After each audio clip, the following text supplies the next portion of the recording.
Hello friends, welcome in my IT channel SPT999. This is Vikas, and in this particular video, I'm going to talk about artificial intelligence and some related concepts, that is backpropagation and loss function, activation function, and weights and biases in artificial neural network.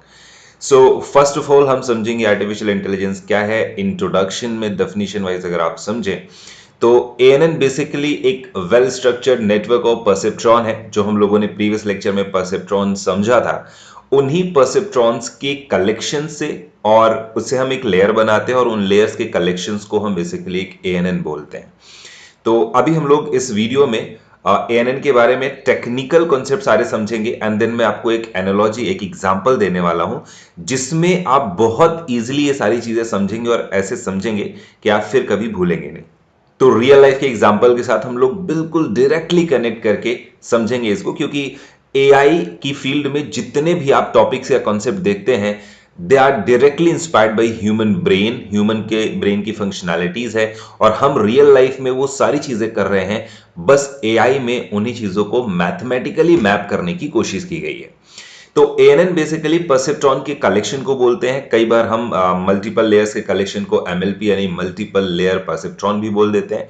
बहुत थोड़ा सा difference है. मतलब ANN जो है वो सभी तरह के न्यूरल नेटवर्क्स को एएनएन बोलते हैं, बट एमएलपी में कुछ खास तरीके के होते हैं. खास का मतलब है बहुत ही सिंपल है वो भी, लेकिन मल्टीपल लेयर्स होती हैं उसमें.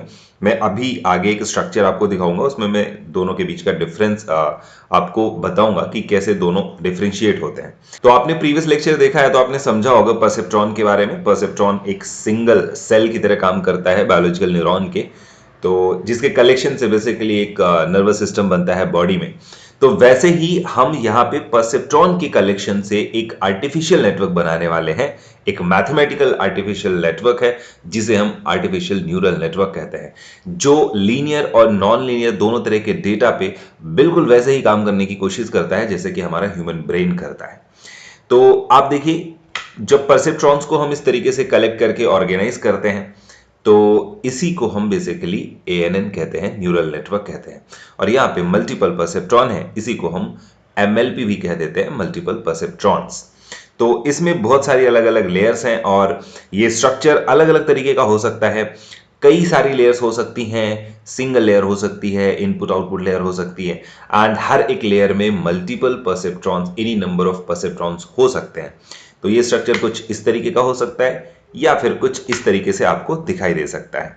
तो स्ट्रक्चर डिपेंड करता है रिक्वायरमेंट के हिसाब से और हम अपनी प्रॉब्लम के अकॉर्डिंग उसमें नंबर ऑफ परसेप्ट्रॉन और परसेप्ट्रॉन के नंबर ऑफ लेयर्स को घटाते बढ़ाते रहते हैं और अकॉर्डिंगली हम प्रॉब्लम को सॉल्व करते हैं. तो इस न्यूरल नेटवर्क में बहुत सारे ऐसे कॉन्सेप्ट्स इंक्लूडेड है जिनको समझने के बाद ही आप एएनएन को प्रॉपर तरीके से समझ पाएंगे कि ये काम कैसे करता है. तो देखिए, हम यहां पे सबसे पहले समझते हैं परसेप्ट्रॉन्स एंड लेयर्स. जो परसेप्ट्रॉन हमने पहले समझा है, उन्हीं परसेप्ट्रॉन के कलेक्शन से हम जो लेयर्स बनाते हैं, यहां किसी भी आप न्यूरल नेटवर्क पे देखेंगे तो मल्टीपल लेयर्स इंक्लूड की जाती हैं और उन्हीं लेयर्स को हम कुछ नाम देते हैं. तो इसी को बेसिकली एएनएन कहते हैं. हमारा डेटा इसी लेयर से होकर के पास होता है और ये लेयर बिल्कुल वैसे काम करती है जैसे हमारा ब्रेन काम करता है, और इस डेटा को प्रोसेस करके उस डेटा में से हिडन फैक्ट्स, पैटर्न्स को फाइंड आउट करने की कोशिश करती है. ठीक है, तो अब देखो यहाँ पे जैसे ये वही लेयर है, नेटवर्क है जो अभी प्रीवियस स्लाइड में हमने देखा था. यहाँ पे जो सबसे फर्स्ट लेयर है उसको हम इनपुट लेयर कहते हैं, जहां से हम डेटा इनपुट करते हैं. एंड लास्ट में जो एक लेयर है उसको हम आउटपुट लेयर कहते हैं, जहां से आउटपुट निकलता है. ठीक है, और इन बिटवीन जो लेयर्स हैं उनको हम हिडन लेयर कहते हैं. और जैसा कि मैंने बताया, ये नंबर ऑफ लेयर्स बहुत सारी हो सकती हैं एज पर द रिक्वायरमेंट. जैसी प्रॉब्लम है, कॉम्प्लेक्स प्रॉब्लम है, बड़ी प्रॉब्लम है, तो कई बार कई लेयर लग जाती हैं. और अगर कम डेटा है हमारे पास और कॉम्प्लेक्स नहीं है तो सिंपल एएनएन से भी काम चल जाता है. तो अगर हम यहाँ पे समझें अगली स्लाइड में, जैसा कि आप देख सकते हो यहाँ पे वेट्स एंड बायसेस का पॉइंट आता है कि परसेप्ट्रॉन और लेयर्स, जो हमारा एएनएन है वो लेयर्स में किस तरीके से डिवाइडेड है. नेक्स्ट हमारा जो एनाटॉमी है एएनएन का, मतलब पार्ट है, उसमें वेट्स एंड बायसेस आते हैं. तो देखिए, जब भी आप कोई प्रॉब्लम सॉल्व कर रहे होते हैं इस एएनएन का यूज करके, यहाँ से जब आप डेटा इनपुट करते हैं और उसके बाद प्रोसेस होने के लिए जब अगली लेयर में जाता है, तो हर एक जो इनपुट है, इनपुट फीचर है, उसका अपना एक वेट होता है। वेट का मतलब यहाँ पे इंपॉर्टेंस से है। जैसे कोई डेटा इनपुट होता है तो हर एक टाइप के डेटा का अपना इंपॉर्टेंस होता है। मान लीजिए रियल लाइफ में आप किसी हाउस के प्राइस को समझना चाहते हैं कि उसका प्राइस क्या होगा, तो उस हाउस प्राइस के लिए उसमें जो एरिया वाला कॉलम होगा वो एक इम्पॉर्टेंट कॉलम होगा और उसका अपना वेट होगा। इसके अलावा उस घर का साइज क्या है वो भी एक इम्पॉर्टेंट फैक्टर होगा, इम्पॉर्टेंट फीचर होगा। तो हर एक फीचर का अपना वेट होगा और उस वेट के हिसाब से उसका वैल्यू डिसाइड होगा कि आपके हाउस का प्राइस क्या होगा। तो same goes with the artificial neural network. जो भी आप डेटा इनपुट करते हो उस डेटा में हर एक कॉलम या फीचर या एट्रीब्यूट की वेट्स को असेस करने की, समझने की कोशिश करता है ये न्यूरल नेटवर्क। तो अब जब ये इनपुट होता है एक सिंगल परसेप्ट्रॉन में, तो हर एक इनपुट को हम हर एक परसेप्ट्रॉन के साथ कनेक्ट करते हैं और हर एक परसेप्ट्रॉन के साथ उसका अपना एक वेट निकल करके आता है। फिर डेटा नेक्स्ट लेयर में पहुंचता है, नेक्स्ट लेयर में फिर प्रोसेस होता है और फिर से वेट्स एंड बायसेस निकलते हैं और कुछ और फीचर्स फाइंड आउट करते हैं। इस नेटवर्क में हर एक लेयर उस डेटा के अलग अलग फीचर्स को डिटेक्ट करने की कोशिश करती है और उसके बाद फिर अगली लेयर एंड अगली एंड सो ऑन, इस तरीके से मल्टीपल लेयर्स काम करती हैं और फाइनली हमें एक आउटपुट मिल जाता है। तो इन्हीं वेट्स एंड बायसेस के कलेक्शन को, इनको हम बेसिकली ट्रेनेबल पैरामीटर्स बोलते हैं या पैरामीटर्स बोलते हैं। तो जितने भी मॉडल्स होते हैं, एएनएन्स होते हैं, उन सब के ये जो ट्रेनेबल पैरामीटर्स हैं ये इंपॉर्टेंट हैं और इनका अपना काउंट होता है कि एक न्यूरल नेटवर्क में कितने पैरामीटर्स हैं। पैरामीटर्स बेसिकली इस न्यूरल नेटवर्क के लिए कैलकुलेटिव फील्ड का काम करते हैं और कैलकुलेशंस रखते हैं कि किस कॉलम का किस परसेप्ट्रॉन के साथ वेटेज कितना है और यही हमारे रिजल्ट्स को कैलकुलेट करके देने में हमारी हेल्प करता है। तो ये वेट्स एंड बायसेस बहुत इंपॉर्टेंट होते हैं किसी भी न्यूरल नेटवर्क में। इसके बाद एक इंपॉर्टेंट फैक्टर आता है या आप कॉन्सेप्ट कह सकते हो एक्टिवेशन फंक्शन का। तो जब आप न्यूरल नेटवर्क यूज कर रहे होते हैं तो उसमें कौन से परसेप्ट्रॉन का इनपुट कितना इंपॉर्टेंट है और हमें कौन से न्यूरल नेटवर्क को सेलेक्ट करना चाहिए और हमारा जो आउटपुट निकल करके आने वाला है फाइनल, वो एक्टिवेशन फंक्शन से निकल करके आने वाला है। तो एक्टिवेशन फंक्शन के पास वो थ्रेशोल्ड होता है जिसके बेस पे हमारा जो रिजल्ट है वो फाइनल आउटपुट में कन्वर्ट होता है और आउटपुट क्या आने वाला है ये फाइनली हमें एक्टिवेशन फंक्शन डिसाइड करके बताता है। एक्टिवेशन फंक्शंस बहुत सारे होते हैं। अगर आप एक एएनएन नेटवर्क बना रहे हैं तो इट में बी पॉसिबल कि आप मल्टीपल जो एक्टिवेशन फंक्शंस हैं उसमें से कोई एक एक्टिवेशन फंक्शन यूज करें। तो अगर आपका सिंपल न्यूरल नेटवर्क है जिसमें एक इनपुट है और एक आउटपुट है और एक सिंगल लेयर भी हो सकती है, तो उसमें लीनियर एक करके एक्टिवेशन फंक्शन होता है जो बेसिकली सिंपल जो आपका रिग्रेशन प्रॉब्लम है उसकी तरह काम करता है। इसी में अगर आपके पास एक्टिवेशन फंक्शन सॉफ्ट मैक्स है तो मल्टी क्लास क्लासिफिकेशन में आप इसको यूज कर सकते हो। ऐसे ही सिग्मॉइड है लॉजिस्टिक रिग्रेशन की तरह, ये बाइनरी क्लास क्लासिफिकेशन में यूज होता है। ऐसे ही टैनिश फंक्शन है, रेल्यू है, लीकी रेल्यू है। इसके अलावा भी कई सारे एक्टिवेशन फंक्शंस हैं जो फाइनल रिजल्ट्स को हमें जो जनरेट करके देता है उसमें आपकी हेल्प करते हैं। तो एक्टिवेशन फंक्शन ही रिस्पॉन्सिबल है कि आपका आउटपुट क्या आने वाला है। जो कैलकुलेशंस होते हैं उसका जो फाइनल रिजल्ट निकल के आता है वो एक्टिवेशन फंक्शन से निकल करके आता है। तो अलग अलग एक्टिवेशन फंक्शन है, प्रॉब्लम के अकॉर्डिंग हम इनको डिसाइड करते रहते हैं कि हमें कौन सा एक्टिवेशन फंक्शन यूज करना है। अगर मल्टी क्लास क्लासिफिकेशन है तो सॉफ्ट मैक्स यूज होगा, बाइनरी क्लास क्लासिफिकेशन है तो आप सिग्मॉइड भी यूज कर सकते हो, टैनिश भी यूज कर सकते हो, ठीक है। और कई केसेस में रेल्यू यूज करते हैं, कहीं पे हम लीकी रेल्यू भी यूज करते हैं, डिपेंड ऑन कि आपका प्रॉब्लम कैसा है। इसके अलावा एक यहाँ पे कॉन्सेप्ट और आता है फॉरवर्ड प्रोपेगेशन का।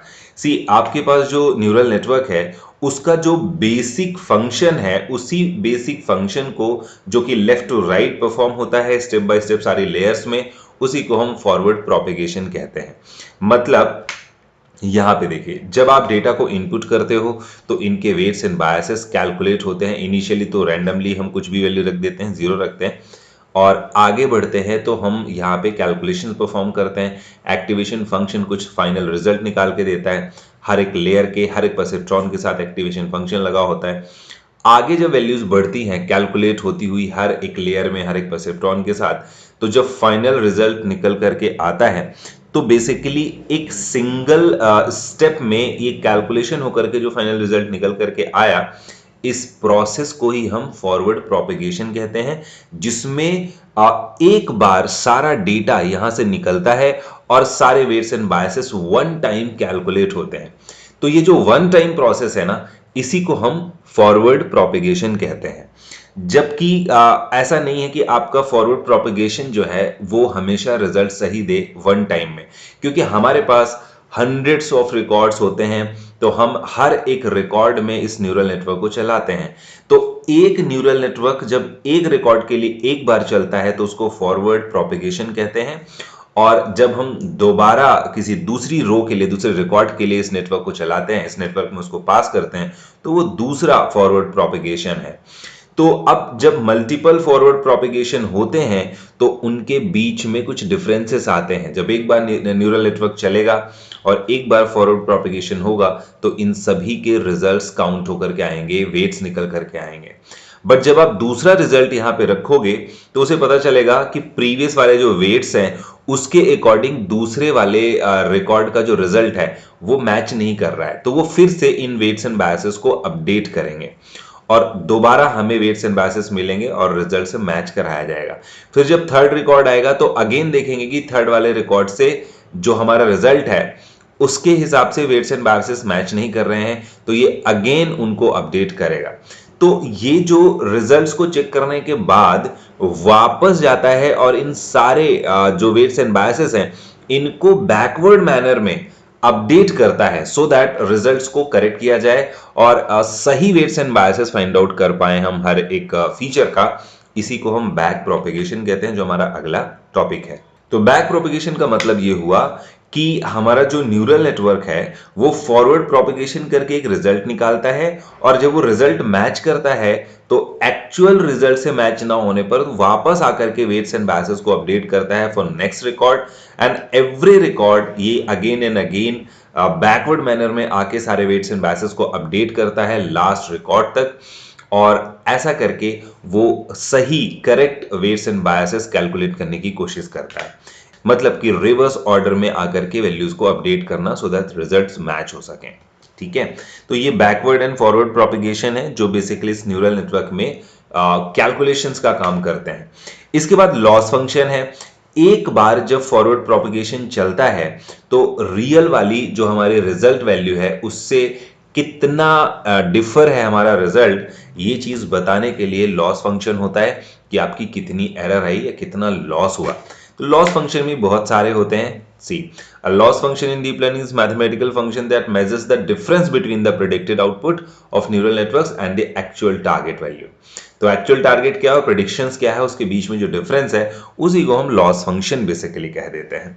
लॉस फंक्शन बहुत सारे हैं, जैसे मैंने बताया, डिपेंड ऑन कि आप किस टाइप की प्रॉब्लम सॉल्व कर रहे हैं। आपने मशीन लर्निंग पढ़ी है तो आप इन सब के बारे में समझ पा रहे होंगे। ये इसमें से कोई लॉजिस्टिक रिग्रेशन में यूज होता है, कोई लीनियर रिग्रेशन में यूज होता है, और यही लॉस फंक्शंस यहाँ पे भी यूज होते हैं। इनमें से कुछ लॉस फंक्शन है जो हल्का सा मॉडिफिकेशंस के साथ डीप लर्निंग में यूज होते हैं अलग अलग प्रॉब्लम पे, बट यही सारे लॉस फंक्शन है जो आपके न्यूरल नेटवर्क के लॉस को मेजर करते हैं, क्वांटिफाई करते हैं। एंड इसके बाद लास्ट आता है ऑप्टिमाइजर्स। ऑप्टिमाइजर्स बेसिकली वो फंक्शंस या एल्गोरिदम्स हैं जो आपकी रिजल्ट्स को ऑप्टिमाइज करके सही रिजल्ट्स निकालने में आपकी हेल्प करते हैं।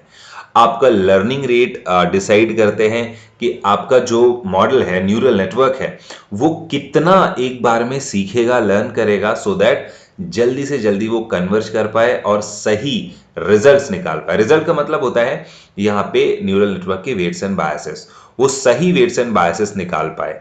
एक बार करेक्ट सही जो हमारे वेट्स एंड बायसेस है न्यूरल नेटवर्क के वो आ जाते हैं तो हमारा मॉडल रेडी है। फिर आप कोई भी डेटा उसको पास करोगे वो एग्जैक्ट या ऑलमोस्ट जितना भी उसकी एक्यूरेसी है उसके हिसाब से रिजल्ट निकाल करके दे देगा आपको। तो ऑप्टिमाइजर्स बेसिकली यहाँ पे हेल्प करते हैं आपके न्यूरल नेटवर्क को ऑप्टिमाइज करने का, उसकी परफॉर्मेंस को एक्यूरेट करने के लिए वो बताते हैं न्यूरल नेटवर्क को कि कितना वेट और कितना बायसेस अपडेट किया जाए एक प्रोपेगेशन टेक्निक जब आप यूज करते हो उस टाइम पे। तो अगेन ऑप्टिमाइजर्स भी बहुत सारे हैं हमारे पास। C N optimizer in deep learning is an algorithm or method used to adjust the weights and biases of neural network during training to minimize the loss function। तो optimiser ही basically optimise करके weights and biases को इस तरीके से update करने की कोशिश करता है सो दैट आपका लॉस जो है वो रिड्यूस हो, मिनिमाइज हो सके।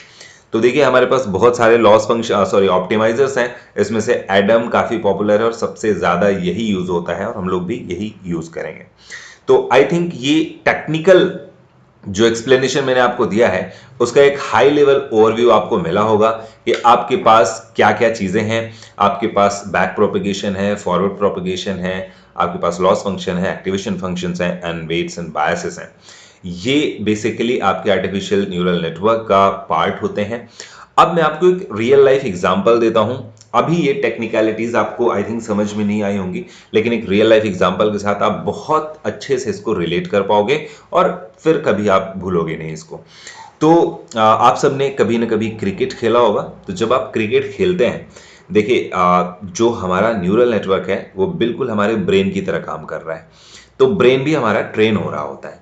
तो जब आप क्रिकेट खेल रहे होते हैं और ऐसा मान के चलिए कि आप स्टार्टिंग में क्रिकेट सीख रहे हैं, क्रिकेट अभी आपको खेलना नहीं आता सही से। तो जब आप क्रिकेट खेलना सीख रहे हैं उस टाइम पे जब आप एक बॉल को शॉट मारते हैं उस टाइम पे आप कुछ गलतियां करते हैं। तो जब आपने फर्स्ट टाइम बॉल को मारा अपने बल्ले से, this is called forward propagation. एक ऑपरेशन परफॉर्म किया आपने। अब इस एक ऑपरेशन के परफॉर्म करने पे आपने कुछ गलतियां करी। आपने हो सकता है आपको आपका बल्ला पकड़ने का स्टाइल सही ना रहा हो, आपकी ग्रिप अच्छी ना रही हो, आपके शॉट में पावर नहीं लगी, आपके बल्ले का जो एंगल था वो सही नहीं था। इस तरीके की कई गलतियां आपने करी जिसकी वजह से अच्छा आपका जो ब्रेन है अभी उतना ट्रेन नहीं है, तो वो इतना अच्छे से बॉल को असेस नहीं कर पा रहा, प्रिडिक्ट नहीं कर पा रहा है ना, ट्रेनिंग ना होने की वजह से। तो ये सारी प्रॉब्लम रही हैं। तो आप क्या करोगे? अब मैं आपको वापस फिर से लेकर के चलता हूं इस क्रिकेट के एग्जाम्पल के साथ। ठीक है, वापस से यहां पे पहुंचते हैं जो हमारा इनपुट लेयर था, परसेप्ट्रॉन एंड लेयर्स में। तो आपके ब्रेन जो है वहां पे आपके बायोलॉजिकल न्यूरॉन्स हैं जो बेसिकली ट्रेनिंग स्टार्ट कर चुके हैं। अब वो समझने की कोशिश कर रहे हैं हर चीज को। तो वो बॉल की स्पीड, बॉल के साइज को और बल्ले की जो ग्रिप है उसको किस तरीके से पकड़ना है, उसके एंगल को, ये सारी चीजें दिमाग में रखने की कोशिश कर रहा है। तो इसका मतलब आपके दिमाग का जो, आपके ब्रेन का जो बायोलॉजिकल न्यूरॉन है वो कैलकुलेट करने की कोशिश कर रहा है उस वैल्यू को, उस प्रेशर की वैल्यू को जो आपको बॉल पे लगाना है, जो आपको बल्ले पे लगाना है, जो स्पीड को आपको समझना है। ये बेसिकली वो सारे फीचर्स हैं जिसके लिए आप अपने दिमाग को ट्रेन कर रहे हो। तो आपके दिमाग का बायोलॉजिकल न्यूरॉन उन वैल्यूज को, उसके वेट्स और बायसेस को असेस करने की कोशिश कर रहा है। तो आपके दिमाग में परसेप्ट्रॉन्स हैं या आप कह सकते हो न्यूरॉन्स हैं, और आपके न्यूरॉन हर एक चीज को एक वेट असाइन करने की कोशिश कर रहे हैं कि अच्छा बॉल की स्पीड कितनी है, फास्ट बॉलर है, स्लो बॉलर है, तो उसको किस तरीके से खेलना है। इसके लिए आपके दिमाग में ऑप्टिमाइजेशन चल रहा है, आप समझने की कोशिश कर रहा है। तो आपने एक बार शॉट खेला, वो आपका फॉरवर्ड प्रोपेगेशन था। फिर आप जब दोबारा शॉट खेलोगे तो आपने पहली बार जो शॉट खेला उसमें से जो गलतियां करी उसको आपने समझा, तो कैलकुलेशन हुआ। अब इस कैलकुलेशन को सही करने के लिए, करेक्ट करने के लिए, इट मे बी पॉसिबल कि कोई पर्सन हो या कोई कोच हो जो आपको बताएगा कि भाई आपने ये गलतियां करी हैं। उसको हम ऑप्टिमाइजर्स कहेंगे। वो ऑप्टिमाइजर है जो आपको बताएगा कि आपने गलतियां करी हैं। और वो गलतियां कैसे असेस कर रहा है? तो वो जो ऑप्टिमाइजर है उसे पता है कि एक्चुअल चीज कैसी होती है, एक्चुअल शॉट कैसे खेला जाता है, और उसके बेस पे वो आपका लॉस कैलकुलेट कर रहा है। तो रियल लाइफ में क्रिकेट की एग्जांपल में जो आपका ऑप्टिमाइजर है, जो आपको ये बता रहा है कि आपको कितना करेक्शन करना है, वही आपका लॉस भी कैलकुलेट कर रहा है। लेकिन यहां पे दो काम अलग अलग होते हैं। यहां पे लॉस फंक्शन अलग होता है और ऑप्टिमाइज करने का फंक्शन अलग होता है। बट रियल लाइफ में जो कोच है वो आपका लॉस फंक्शन भी है, जो ये भी कैलकुलेट कर रहा है साथ में कि आपने कितना लॉस किया और किस किस में क्या लॉस किया। क्या कमी रही, और उसके बाद आपको ऑप्टिमाइज कर रहा है कि आपको ऐसे करके खेलना है, ऐसे करके बल्ला पकड़ना है एंड सो ऑन, आपकी सारी चीजें समझा रहा है आपको, है ना। अब जब आप दोबारा ये चीजें जो आपके दिमाग में अपडेट हुई कि अब इस बार मुझे कितनी स्पीड से मारना है या किस एंगल पे बल्ले को रखना है, इसी को हम बैक प्रोपिगेशन कहते हैं। जब आपने दोबारा शॉट खेला, आपको फिर से पता चला कि आपने कुछ गलतियां करी हैं, आप तीसरी बार जब खेल रहे होगे तो आप फिर से अपने दिमाग को ट्रेन करने की कोशिश करोगे।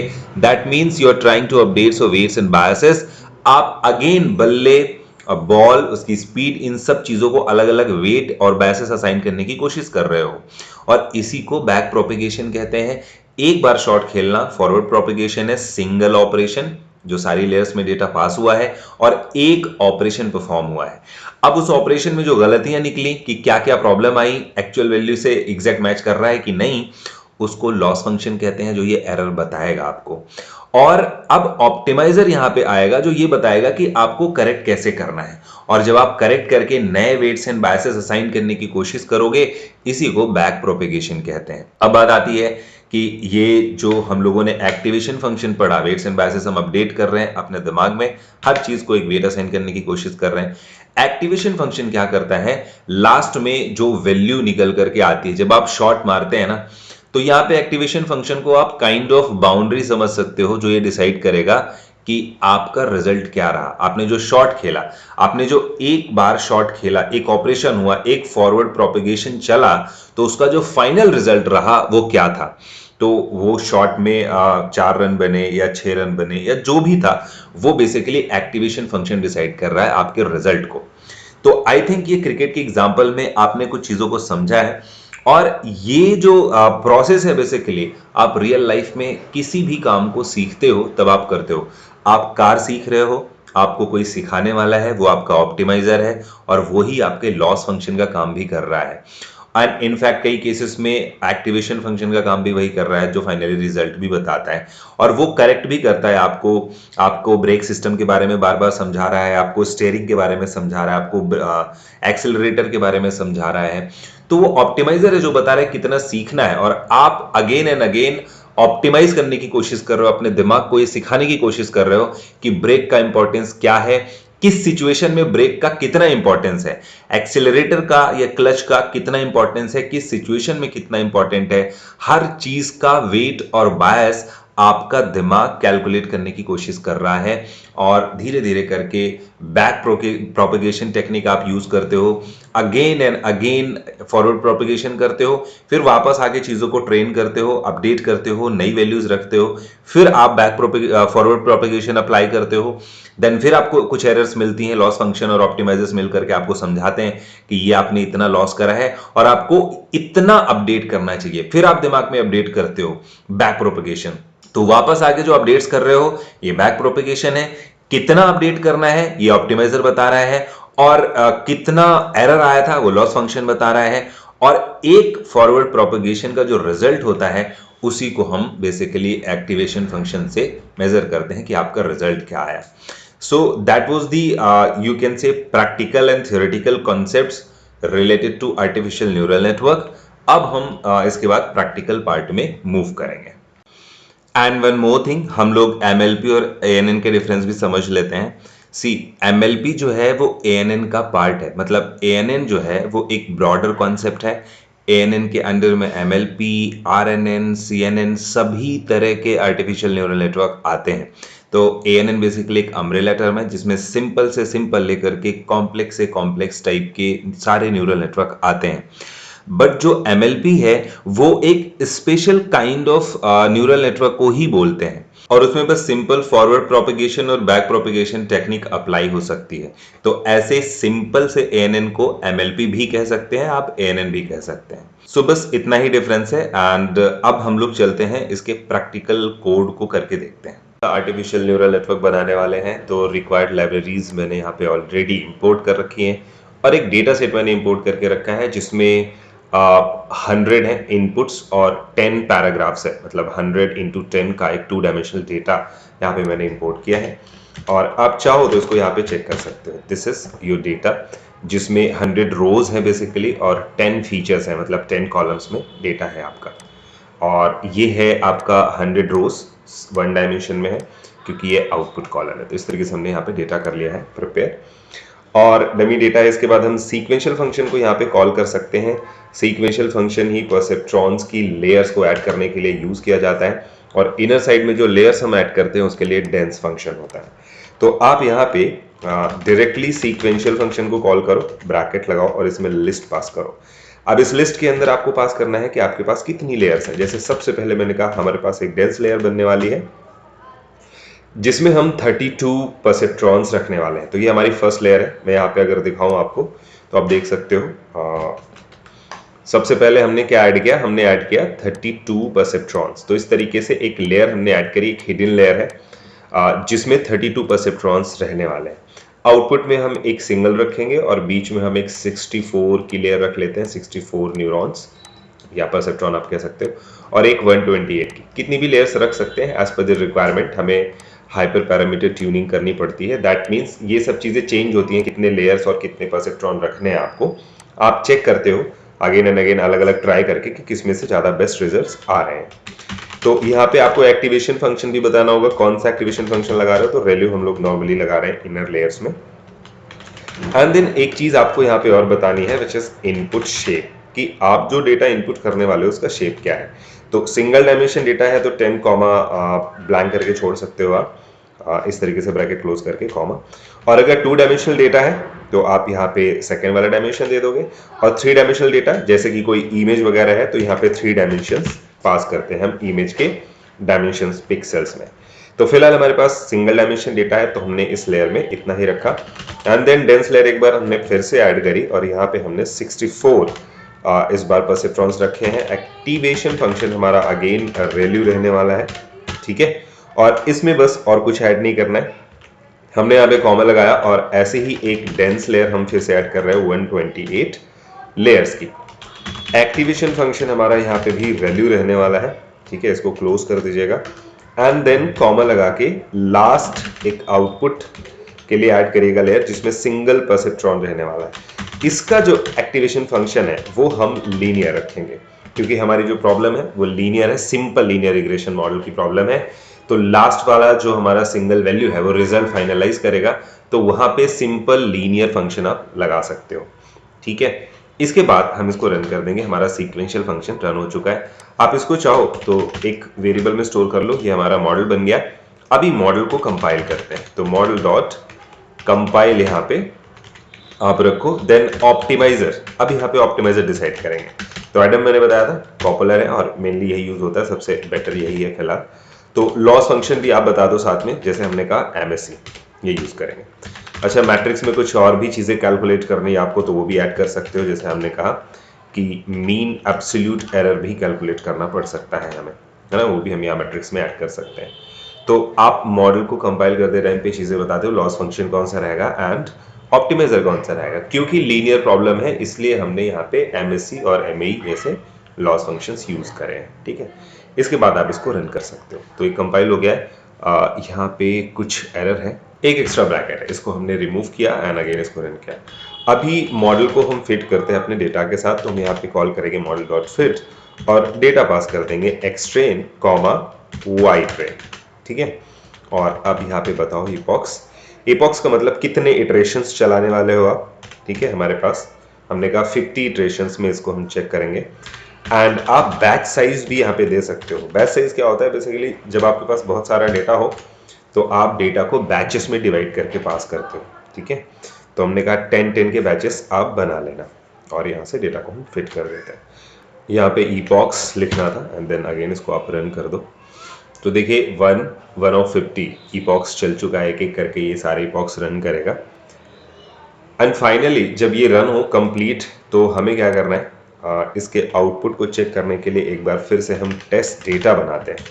तो यहाँ पे टेस्ट इनपुट डेटा क्रिएट कर लेते हैं। अगेन वही फंक्शन कॉल करेंगे चेक करने के लिए, random.rand और 1,10, ठीक है। ये हमने 1,10 का एक डेटा क्रिएट किया है, ये टेस्ट डेटा है हमारा और इसको हम पास करेंगे मॉडल डॉट प्रिडिक्ट फंक्शन और इसमें टेस्ट इनपुट को पास कर देंगे। ये हमारा टेस्ट इनपुट है और फाइनली हम देखेंगे कि हमें प्रेडिक्शंस में क्या दे रहा है, ठीक है, प्रेडिक्शन में क्या दे रहा है।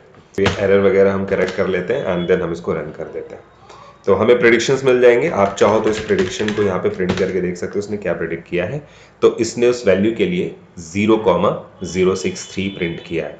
और हमारे पास फंक्शन है मॉडल डॉट इवेलुएट करके एक्सट्रेन एक्सटेस्ट को पास कर सकते हो, एक्सट्रेन और वाई ट्रेन को। ये लॉस और मीन एब्सोल्यूट एरर जो है उसको प्रिंट करके दे देगा। ठीक है, तो आप यहाँ पे देख सकते हो कि लॉस कितना आ रहा है और मीन एब्सोल्यूट एरर कितना आ रहा है। आप चाहो तो इनको प्रिंट भी कर सकते हो, मतलब विजुअलाइज कर सकते हो अपने न्यूरल नेटवर्क। तो उसके लिए हमारे पास विजुअल केरास करके एक छोटी सी लाइब्रेरी है। तो आप विजुअल केरास इसको रन करो, डॉट लेयर्ड व्यू करके फंक्शन को कॉल कर दो। ठीक है, और अपने मॉडल को यहाँ पे पास कर दो और इसको रन कर दो। तो आपको एक छोटा सा ये लेयर्ड व्यू दिखा देगा इस तरीके का, जिससे पता चलेगा कि हाँ इसमें इतनी लेयर्स हैं। ये आपकी फर्स्ट है 32 वाली, 64, 128 एंड लास्ट लेयर जिसमें सिंगल परसेप्ट्रॉन था।